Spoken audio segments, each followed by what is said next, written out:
नमस्कार दोस्तों, एक बार पुनः आप सभी का हार्दिक स्वागत है आप सभी के अपने YouTube channel being a best teacher पर। इम्पॉर्टेंट क्वेश्चंस डिस्कस करेंगे बीएड फर्स्ट ईयर के लिए पेडागोजी ऑफ संस्कृत सब्जेक्ट के एंड 100% श्योर क्वेश्चंस आपके अपकमिंग एग्जाम के लिए रहेंगे। आंसर्स का PDF भी हम आपको प्रोवाइड कराते हैं। क्वेश्चंस के देखिए फ्री ऑफ कॉस्ट है, क्वेश्चंस के लिए कोई पैसा नहीं है, बिल्कुल फ्री है। अगर आंसर्स PDF चाहिए तो ये पेड होता है which will cost you 125 rupees.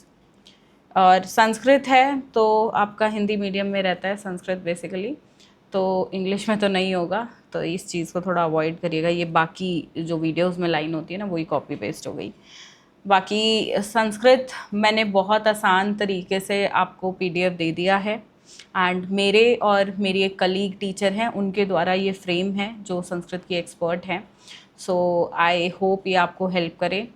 Questions नहीं, आंसर्स के PDF बहुत उम्दा तरीके से फ्रेम्ड है। मतलब अगर आपने बुक भी ले रखी हो ना, बिल्कुल साइड रख देना और उससे पढ़ना, टाइम बचेगा, आसानी से चीज़ें समझ आएंगी और मज़ा आएगा पढ़ने में। बाकी आप PDF व्हाट्सएप से भी जुड़ के हमसे ले सकते हैं या कुछ पूछना चाहते हैं तो व्हाट्सएप पे पूछ सकते हैं।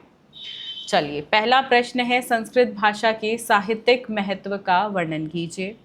दूसरा है संस्कृत शिक्षण के उद्देश्य क्या हो सकते हैं और शिक्षक को उसका ज्ञान होना क्यों आवश्यक है। तीसरा प्रश्न संस्कृत शिक्षण के सामान्य सिद्धांतों का विश्लेषण कीजिए। फिर है श्रवण कौशल यानी कि पठन अभ्यास से क्या तात्पर्य है, इसके उद्देश्यों पर प्रकाश डालिए। संस्कृत शिक्षण की विभिन्न पद्धतियों का वर्णन करें। छठा संस्कृत अध्यापक के गुणों और कर्तव्यों पर प्रकाश डालें। प्रश्न छोटे ही आते हैं और टू द पॉइंट डायरेक्ट चीज़ पूछी जाती है, तो आंसर बिल्कुल ऑर्गेनाइज्ड आपको लिखना है, व्यवस्थित तरीके से अपने उत्तर लिखो।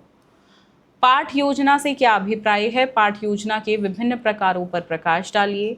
संस्कृत में गद्य रचना का महत्व दर्शाते हुए विभिन्न स्तरों पर गद्य शिक्षण के उद्देश्यों को बताइए। मतलब आप अर्थ बताओगे, महत्व बताओगे और उद्देश्य।